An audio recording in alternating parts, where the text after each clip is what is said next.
All right. Good morning, everybody. Can you all hear me okay?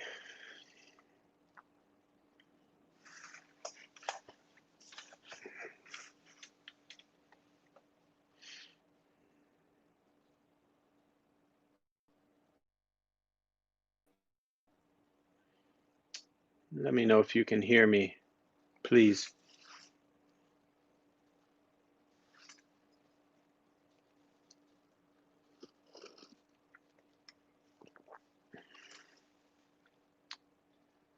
All right. Thank you. So we'll go ahead and we'll join palms and repeat after me. I take refuge in the Buddha. I take refuge in the Dharma. I take refuge in the Sangha. Keeping the palms joined.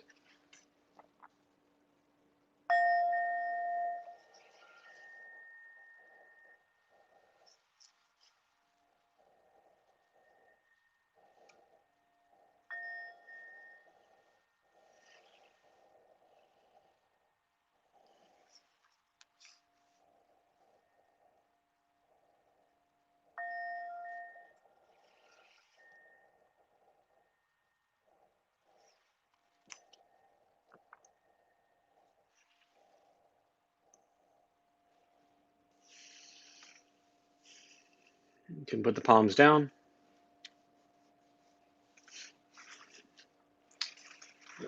So good morning, everybody.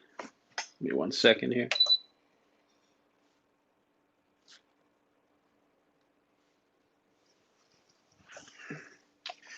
And welcome to Intro to Buddhism and Meditation. Thank you all for being here. I always like to start with a question just to give a little time for people to join and just to get people communicating as well with each other. Uh, and question I'll ask today is how difficult is it for you to have compassion for those you don't like? And yeah, I think I'll leave it at that. How difficult is it for you to have compassion for those you don't like? Uh, if you are joining us for the first time, I usually like to start with a question. There's a chat box on your screen somewhere, and it's just a way for people to communicate with each other uh, and also just give a little time before people join in. So feel free to share as little or as much as you'd like. A couple lines is usually okay. But again, the question is, how difficult is it for you to have compassion for those you don't like?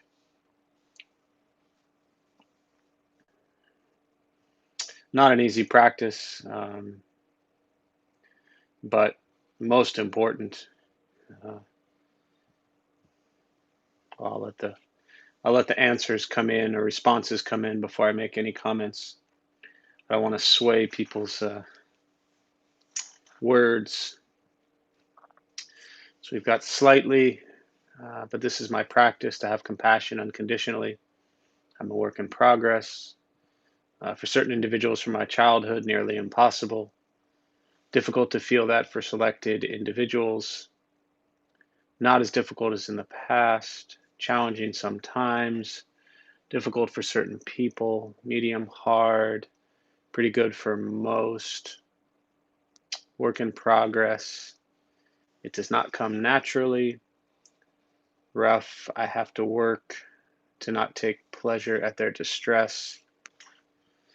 Yeah, good responses. All very honest, obviously. And um,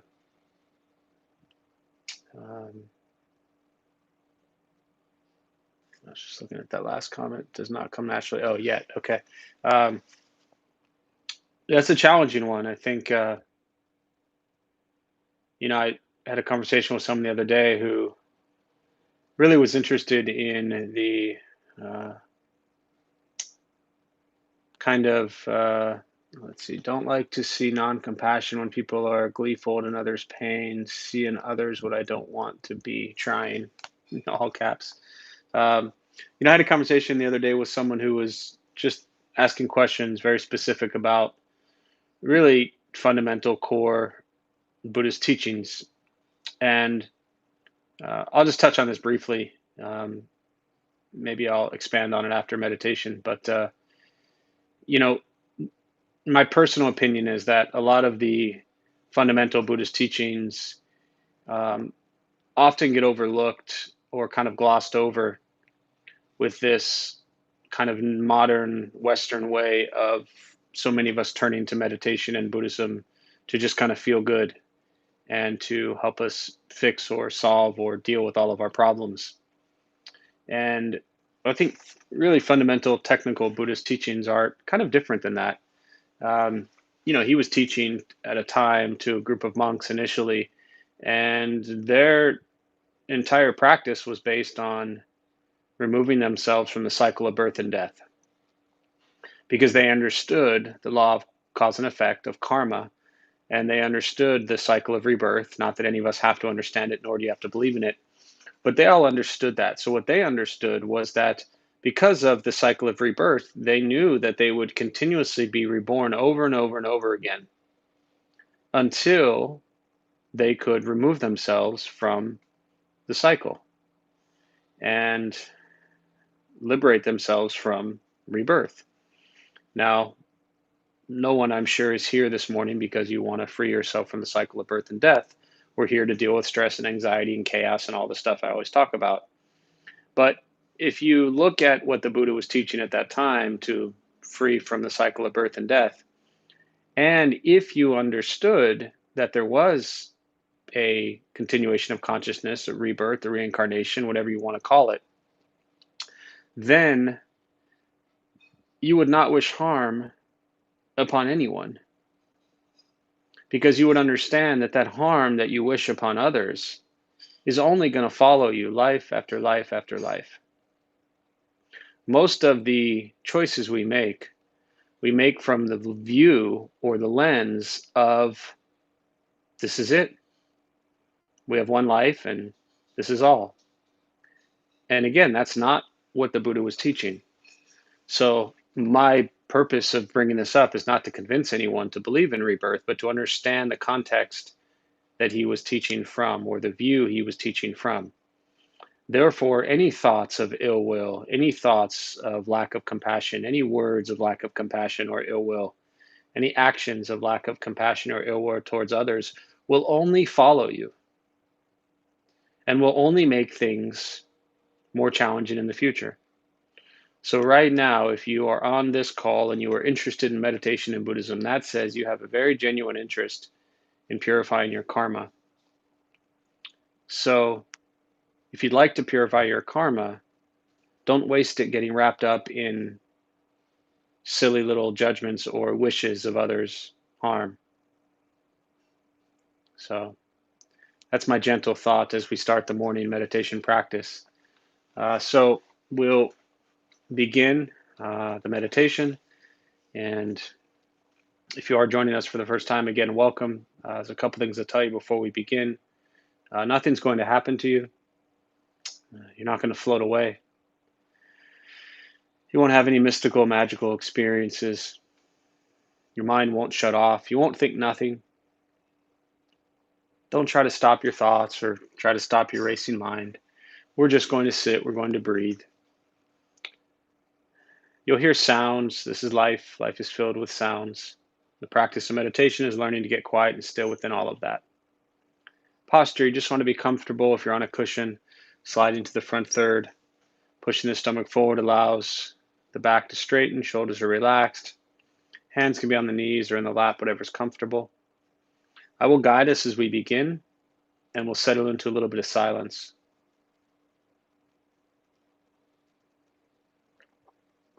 Most importantly with the practice, don't expect anything. We're just going to sit and breathe.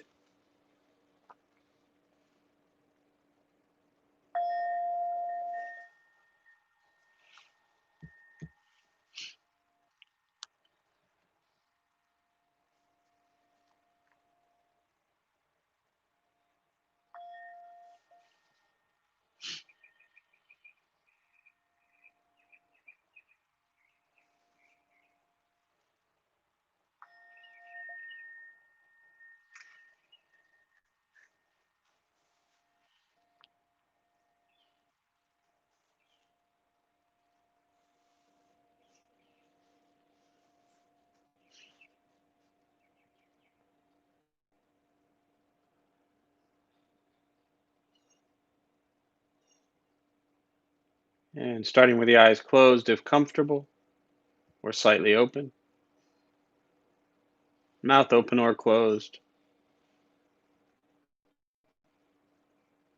We'll start with taking 3 deep breaths slowly.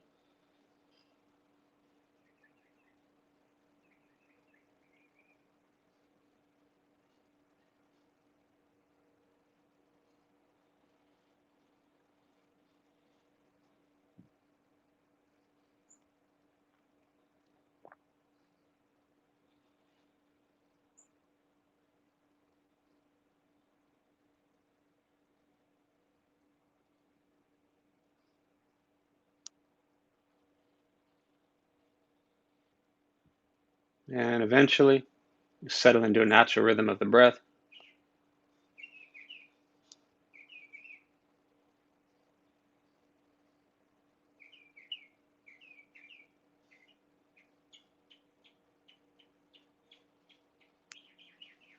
Knowing throughout the practice, you'll hear sounds inside the room, outside. These are not distractions, not disruptions, simply what's happening around us as we sit.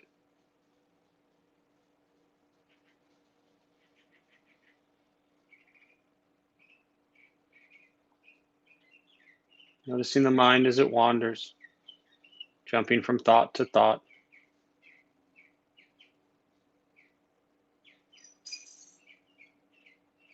Start with gently guiding the attention, focus, to the stomach or chest.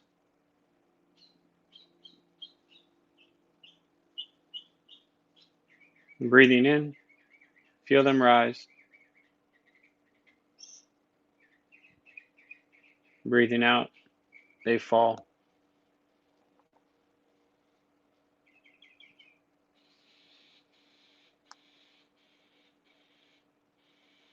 Simply continue this practice,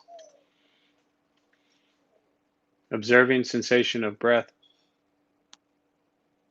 expecting nothing but to sit and breathe.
And as the mind wanders, lost in thought,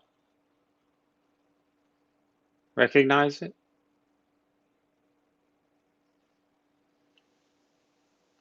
release that thought,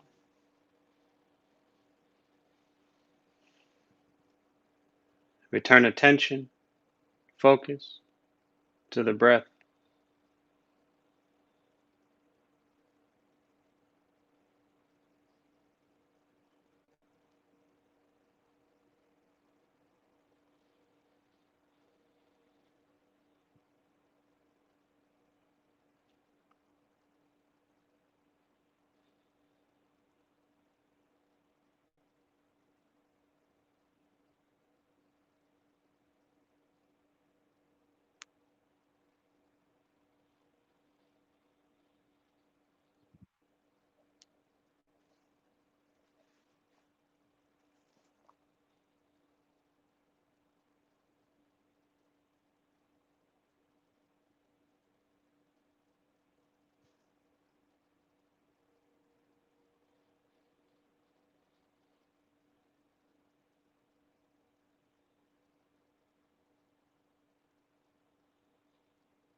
Where's your mind?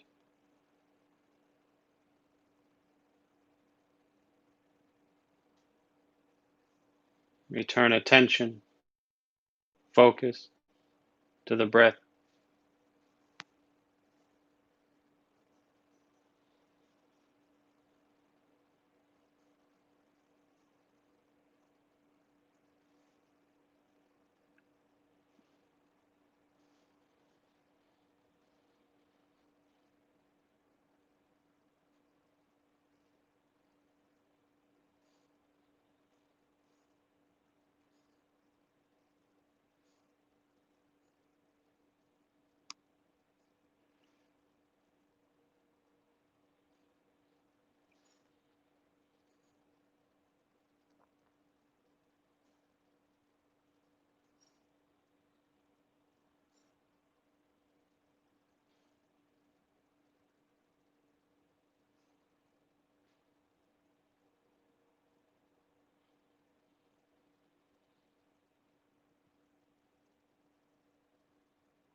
Letting go of expectations, letting go of judgments from your practice.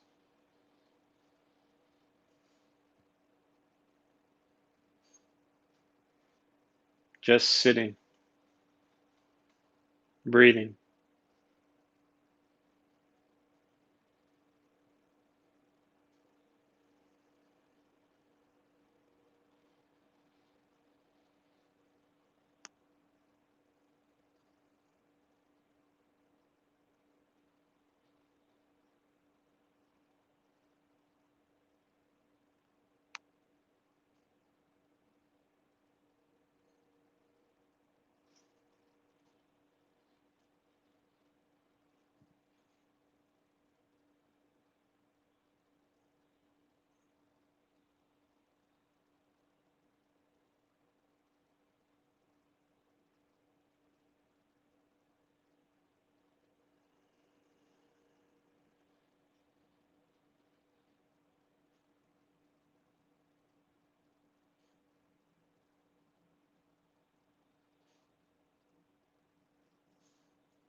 Learning to be comfortable in stillness,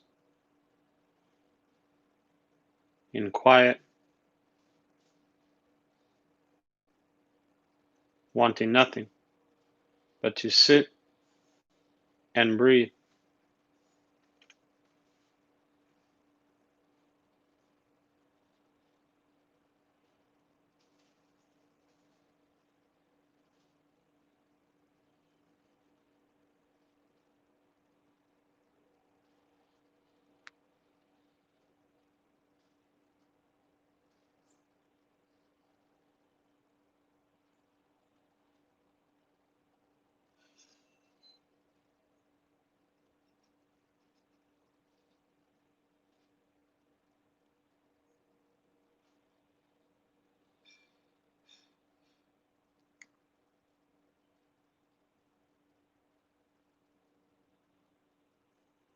Keeping the mind alert, aware of each sound,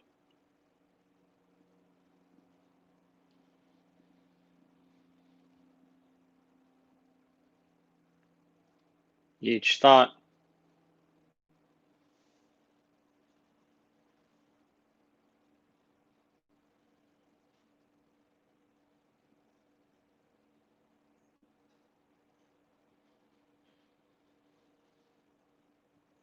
each physical sensation.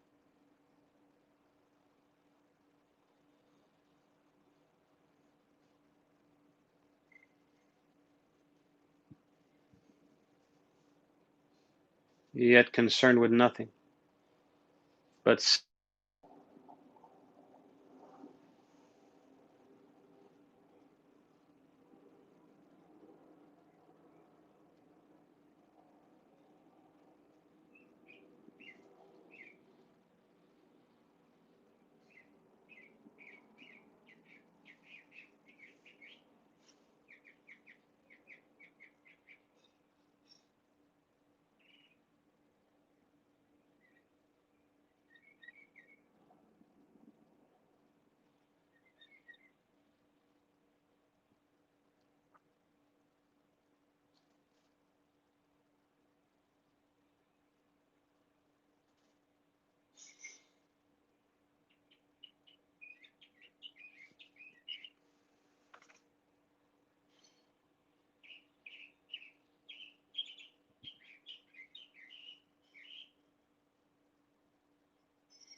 and with the body still, rested,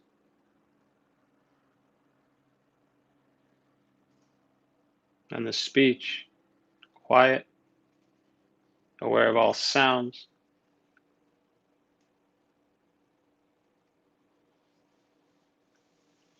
and the mind learning to settle,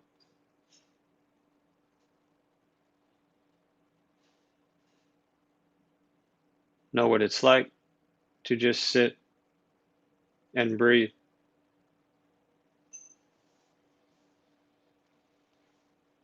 knowing with each breath there's nothing else to do,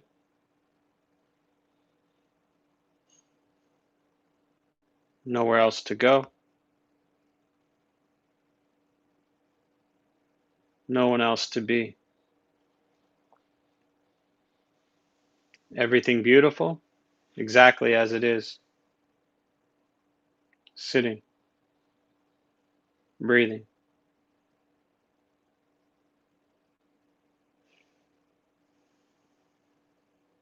And once again, taking 3 deep breaths slowly,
and as you slowly open the eyes,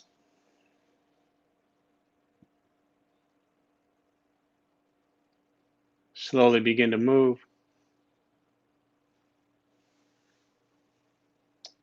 Most important with the practice of meditation is to recognize how you feel now, immediately after. Compare this to how you typically feel throughout your day and recognize the difference if there is one. And ask yourselves how you'd prefer to feel every day for the rest of your life. And realize that however you feel now, if it's quiet, calm and still, or busy mind, racing mind, whatever you're sitting with at this moment, has nothing to do with anything I said. It's nothing to do with how you sit and hold the hands or cross the legs. It's nothing to do with the sounds around you or anything else for that matter. It's everything to do with your own mind and your own mind's reaction to an external condition. This is what the Buddha called pratitya samuppada, dependent origination. This is the basis of the Buddha's awakening. The word Buddha simply means awakened. He was a human being no different than any one of us who began to understand why he suffered, why he got angry, sad, depressed, stressed, anxious. He began to understand the causal relationship of all phenomena. And what that means very simply for all of us, regardless of where you come from or what you believe in or where you think you're going, your whole life is filled with things that happen. You react. More stuff happens. More reactions. That's it. This practice is learning what it's like to respond to something quietly, peacefully, still. For most of us, the way we respond to the last 20 minutes is quite different from how you respond to everything else that's happening throughout your day. So all we're working on is closing the gap to where the way you feel now is closer to how you feel always. Just as driven, motivated, productive, successful, whatever that means to you in your respective lives. But with a mind that's steady, clear, focused, distracted by nothing, disturbed by no one. It's not an easy practice, it's not necessarily fun, but meditation is free. Buddhist practice is free. It's simply sitting, breathing, learning to be kind to yourself and everybody else. Once we stop trying to change, fix, control, manipulate everything and everyone around us, and we work on changing our mind and our reaction to the world around us, life gets simpler. But it is a practice. Meditation is not an escape. And that's somewhat what I was referring to at the beginning of our time today, where often people turn to meditation as the thing to escape from all of their problems. When, for me, the purpose and reason to sit that I learned from the Buddhist teachings is not to escape, but to actually really connect and dial into why your life is such a mess. If it is. If everything in your life is perfect and happy and peaceful, then you probably wouldn't be on this call right now. But we face difficulties, and to me, the best way to explore those difficulties is to look at them very honestly. And coming back to the question I started out with today, which is how difficult is it to have compassion for those you don't like? That is an important one to explore.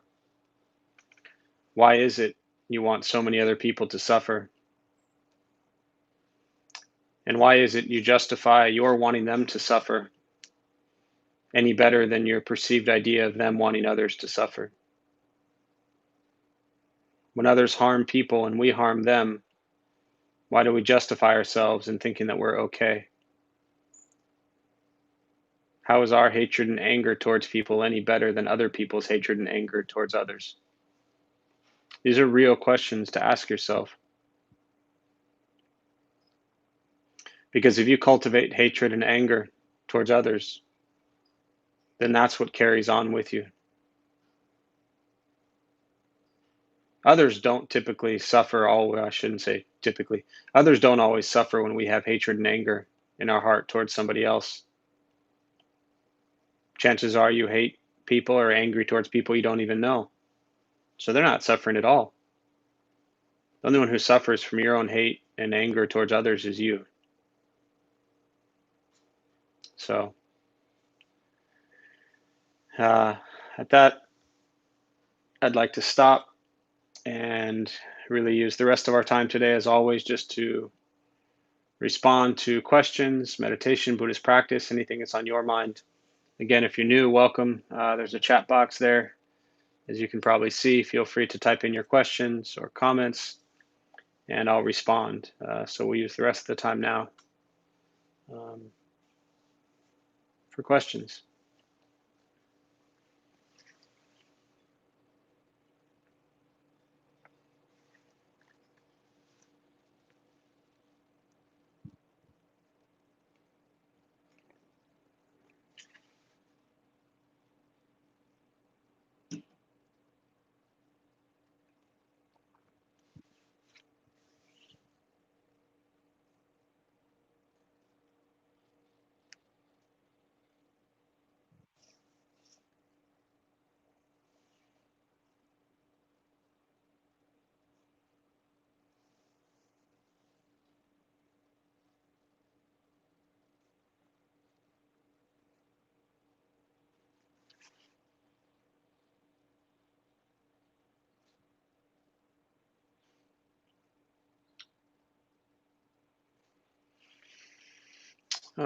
Jeff, I've known you for 12 years, and this is the first meditation where I sat with just anger.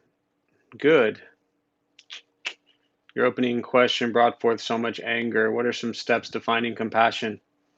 I would say continue to sit with your anger. Um, I can't help you find compassion unless you begin to understand why your anger is there. We can't just ignore the anger and expect compassion to just miraculously uh, arrive. The second noble truth is the first one is dukkha. Life is filled with suffering, discomfort, angst, dissatisfaction. The second one is the cause. The cause of our suffering, of our discomfort, is greed, anger, and ignorance. And we overcome anger with compassion, greed with generosity, and ignorance with wisdom. It's why I focus on these three things so much. Uh, to me, this is most important, to begin to understand why are we greedy, why are we angry, and why are we ignorant? What's actually happening here? Without understanding that, it's going to be really difficult to cultivate generosity, compassion, and wisdom. Uh, I don't complicate Buddhist practice much more than those three things. And as I think Vicky said on Tuesday, I told the story about me really sharing the same teachings for 10, 12 years, whatever it is to me, that's it. The core of Buddhist practice is understanding that we suffer and understanding why. And the second noble truth is the why. So again, back to your question, it's going to be really difficult to find compassion unless you understand the anger. The anger is wrapped up in, as you say, um, follow up for others that have hurt you. So your anger is that others have hurt you and you're angry at them. Well, those people are human, just like you. They've made mistakes, just like you. They've done harmful things, just like you. They've done kind things, just like you. They hurt, just like you. They're no different than you. They are you. So, if you want to really find compassion, begin to explore the anger deeply. And as you said, in 12 years, this is the first meditation you sat with just anger. So that's a good step. And now just continue to sit with that. I love the concept of equanimity, but find it so hard to practice sometimes. I can catch myself, but often spiral out. Yeah, again, the first thing comes to mind is the work in progress, as I talk a lot about from the Suzuki Roshi quote about you're all perfect and you all could use a little improvement. Someone earlier, I think, mentioned a work in progress, but I think at least to recognize that the desire, the craving is to practice equanimity.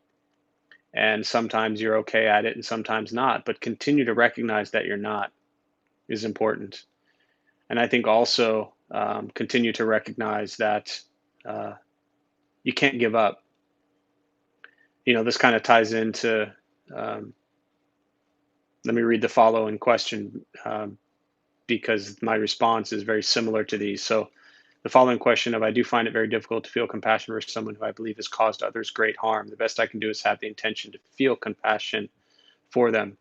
Um, and so, yes, I understand that the intention is to feel compassion, but we can't quit trying to have compassion for them. It must be a more diligent practice. We have caused harm to others. I understand we want to kind of grade the harm that we have caused against harm that others have caused. And our minds like to rationalize and justify and say the harm that we have caused is not nearly as great as the harm others have caused. And that technically might be true. But the point is, we have caused harm because of our karma, our law of cause and effect, our conditions, our experiences, what we were taught, what we were raised with, who we spent time with. All of these things that we did growing up and what created who we are today, we harm people along the way. And so is everybody else. So yes, it's difficult to practice and as you say, and to, you know, often find yourself spiraling out, or Molly, as you say, the best you can do is have the intention. Well, I would disagree with that. I would say that's not the best you can do. I would say the best you could do is to actually feel compassion for them. Um, Otherwise, we're selling ourselves short and just saying, well, I'm going to take these people over here and I'm just going to put them in a box and I'm going to hate them, but everybody else I'll work on compassion. That's not what the Buddha was teaching. It might not be what we can do, but it doesn't mean we stop trying. To me, I want to understand the suffering of every human being and work to transform that understanding into compassion, because I want others to understand the suffering that I have experienced and have compassion for me as well. So to me, it's that hatred and anger that you feel towards others. The only one who suffers from it is you. And this is really hard because our intellectual minds like to say, well, I'm better than they are. Um, and I don't think we're better than anybody. How to keep, Jamie, how to keep perioral motion going without distract. I don't even know what the word perioral means. So if you can define that for me.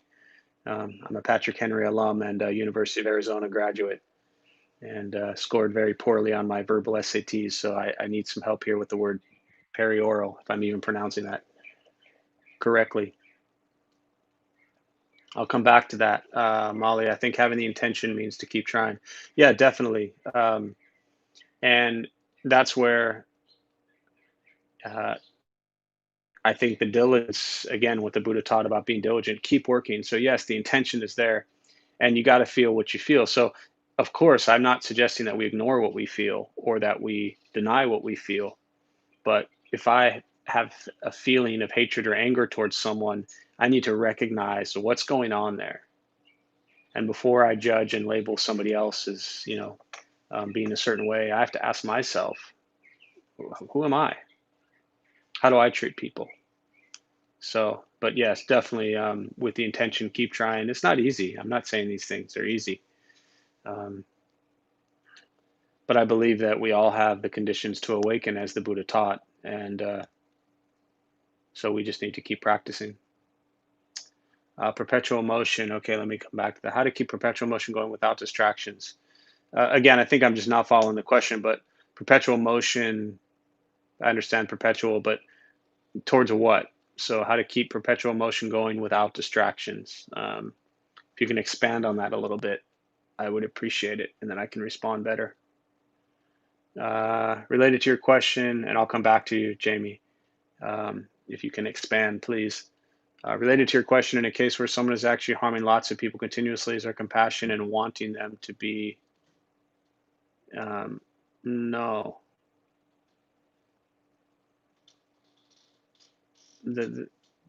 Are you asking me if there's compassion in wanting someone else to die? I don't think I even really need to answer that question.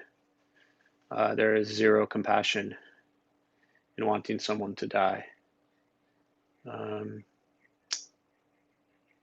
so it's pretty simple. Again, I challenge you all to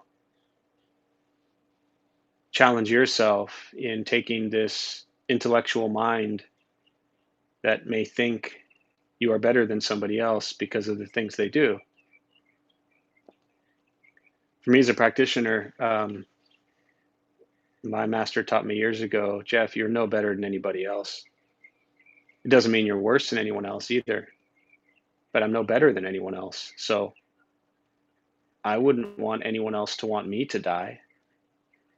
So why would I think it's okay to want others to die?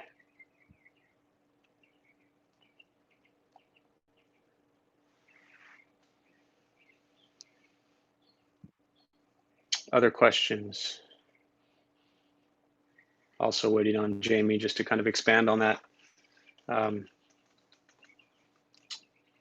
I can elaborate without really understanding the nature of your question, but uh, keep going without distractions. That's where the meditation practice is critical. Um, to me, a meditation is an intense level of concentration and focus on the present moment, regardless of what you're doing. So, again, meditation not being the escape, meditation is a concentration and focus on the present moment. And if I can focus on the present moment when I'm eating, when I'm drinking, when I'm talking, when I'm walking, I can focus on the present moment in anything I'm doing, uh, then distractions no longer arise. But if when I meditate, I'm scattered and I'm all over the place and I'm not training my mind to be present and I'm getting lost in thoughts and questions and judgments and critiques and analyzations, then all I'm doing is sitting here thinking. And sitting and thinking is not meditation. It's very different from the way I learned meditation practice. Again, it's concentration, focus on the present moment. It's not um, solving problems. So if you train the mind to be present and still, there's no such thing as a distraction.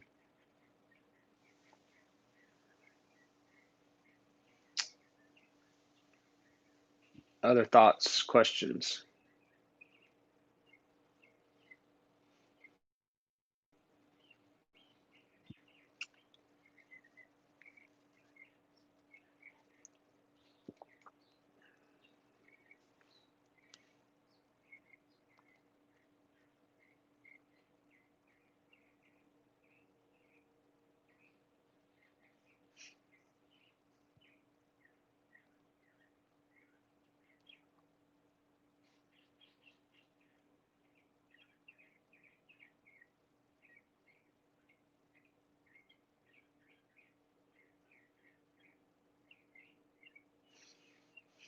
In the context of nonviolent communication and the inventory of needs, where can the balance be found between meeting needs and stating preference?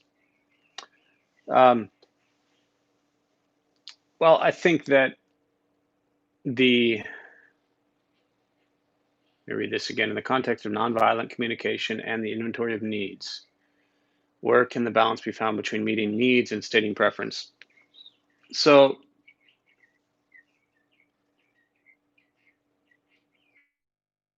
I look at what the Buddha taught. I am a Buddhist, and it's very important for me to look at what he said, not just listen to some guy like Jeff or anybody else. But what did the Buddha actually teach? And how did he live his life? So if we, as these, if you are, uh, human beings, and these unenlightened minds try to justify in our heads what we think a need versus preferences are, we're going to have a tough time.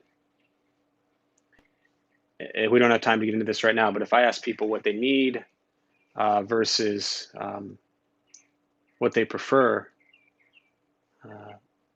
Most people will list a bunch of things thinking that they need that they really don't need. It's just what they want. And I use the example of the Buddha in his life. So the question, Kelly, is if I told you that all you needed to live um, was 7 things, how would that resonate with you? And again, over chat, this is difficult. But a response could be, oh, I'd be fine with 7 things as long as I get to pick what those 7 things are. So the Buddha lived with 7 items. He had a robe, so he was clothed. He had a bowl, so he could put food in there. He had a, I'd be resistant. Thanks for the honesty. He had a blade to shave his head. He had a stone to sharpen the blade. He had a needle and thread to sew the robe. He had like a strainer, so when he put water into his bowl, he didn't kill any animals, any sentient beings. Right? There were 7 items, and that was it. So again, I come back to how did the Buddha live and what did the Buddha teach? This is what Buddhism is. Buddhism is not how can I feel good, or how can I justify the hatred and anger that I have, or how can I hope that someone else dies and be okay with that. I'm asking you, I'm begging you all to please look at what the Buddha taught and not use Buddhism as a way to make yourself feel good. Because if you look at what he taught and how he lived, you'll see that he lived with 7 items and was such a simple, humble, bodhisattva, enlightened being who didn't need much of anything. Begged for food, ate 1 meal a day, had water, slept, ate, talked, walked, went to the bathroom. That was it. This is the one that taught for 45 years that everybody who's interested in Buddhism is learning from. Yet we often fail to actually try to live closer to the life that he lived, and then we try to take the teachings and justify them into our household or life. Very difficult to do. You can do it. There's a balance and a way to do it. But again, the theme that I've heard I've heard all this morning, and I've heard it really the last couple of weeks, is this constant drive to try to justify why we feel the way we are feeling. And what it comes down to, what the Buddha taught, is that we have this sense of self and this ego that we think is number one and most important in the world. And we think the entire universe revolves around us, our thoughts, our wishes, our desires, our needs, our wants, our cravings. Right? Most of us have 7 items on us at this point in time. So there is the Buddhist teachings on the middle path, and for lay people, I think this is very important. Now, I'm not suggesting that you get rid of your house and your car and your clothes and your food and your shoes, and I'm not suggesting you get rid of those things. What I'm suggesting, coming back to the question, is start digging a little bit deeper, almost like I've, with Samir about finally sitting with anger. My challenge for you, Kelly, without, I don't even know who you are, is sit with your greed. Look at how many things you have. Look at how many shirts you have. Look at how many shoes you have. Look at how much food you have sitting in your cabinet that you don't eat. And I'm just taking a guess here that some of these might be right. But my guess is you don't have 1 pair of shoes and 2 shirts, and right? Look at all the accessories we have, the makeup and the jewelry and the stuff for our hair. All this stuff that we add to our lives thinking it's important because billions of dollars are spent telling us what we need and what we should look like and what we should wear and where we should go. The real question is, can you, Kelly, sit with understanding the difference through, I think, the Buddhist lens of needs and preferences? And if you do that for a while, what you'll find is you don't need much. You have enough clothes right now to last you the rest of your life, but you will still buy clothes. So that's my response.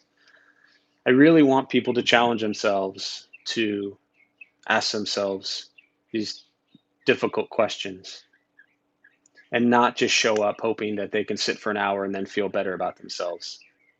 Because, lots of things can make you feel better about yourself. But until you get to the root of self, self, self, self, self, which is the cause of your suffering, you're going to constantly seek and crave to feel better.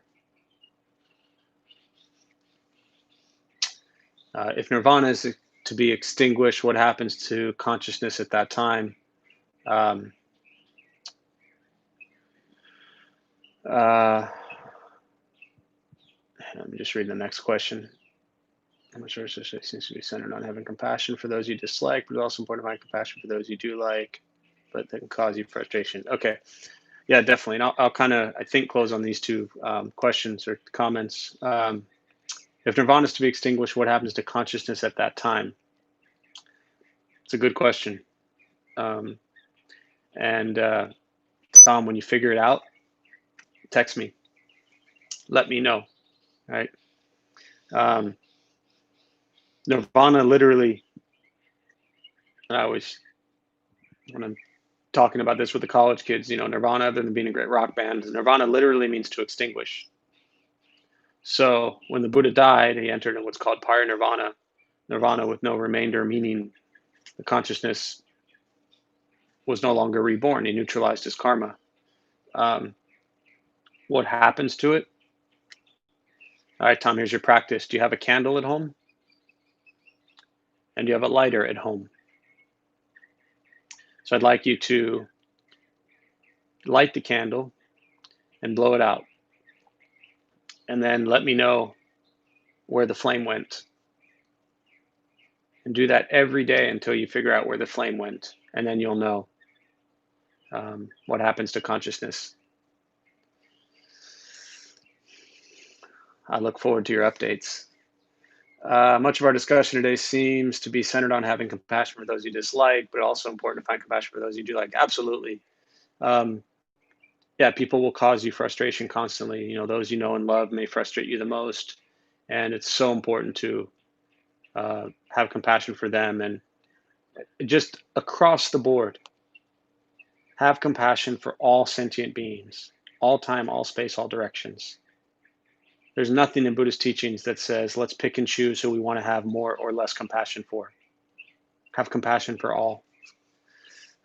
Kelly, greed struggle is real. Thank you, Jeff. I can use that lens to think about emotional needs and relationships that are just greed in disguise. Self-centered needs are absolutely. Yeah, and I chose, obviously, with my examples, to talk about physical things. It's just where my mind went. But exactly what you said is that we have greed in our emotional needs as well, wanting more and more and more, and often not appreciating what we have. So important to look at, and a lot of people don't, and it's really, again, it's always tougher over, through the lens of Zoom or YouTube, but it's not fun to explore your greed, anger, and ignorance. It's not fun at all. It can be painful. So to me, that's what this practice is about: is exploring that greed, and in relationships, it's incredibly important as well, and to begin to see how self-centered we actually are. Um, that's tough, but that's, to me, the spiritual practice.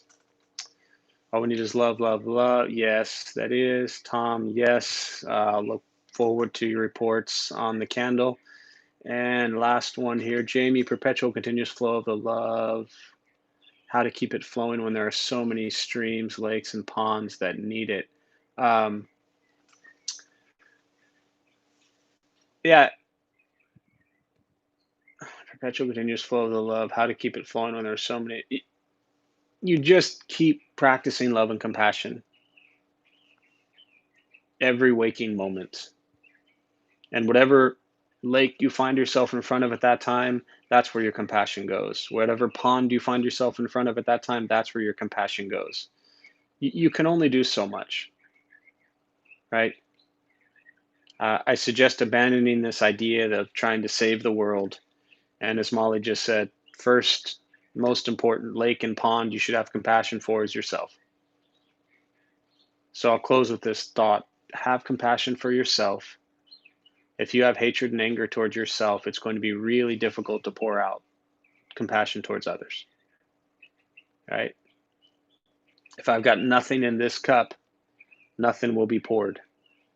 So the Bodhisattva Kuan Yin, which is why we chose her to be the center at the Dharma Bum Temple, that statue, she holds a vase of compassion and she pours it out. And if there's nothing in it, there's nothing to pour. So you must constantly fill up your cup, your vase, your heart, your mind with compassion. The more compassion you have towards yourself, the more love you have for yourself, the easier it's going to be to pour out compassion towards others. But if you have dislike and hatred towards yourself, and you ignore that, then you may find yourself in the situation of just quickly turning hatred towards others. So, good thoughts, good questions. For me, practicing generosity and compassion replenishes my stores. So the more you practice, the more you practice, the more you have to share with those who need it. Absolutely. And that kind of echoes at kindness and compassion, all time, all space, all directions, all sentient beings, to where you become nothing but a vessel of compassion. It's not about you at all. It's not about the Marisas or the Mollys or Jamies or Toms or Samirs or Kellys or Daves. Those are all the names I see on the chat here. It's not about Jeff. It's not about these egos and these names that we have given ourselves or someone else gave us. We are just the vessel carrying compassion. So find it and use it. So with that, I'll close. We'll join palms. May the benefit of this practice be shared with all beings in all directions. May all be at peace. May all be free from suffering. May any merit gained from this practice be transferred to those who need it most.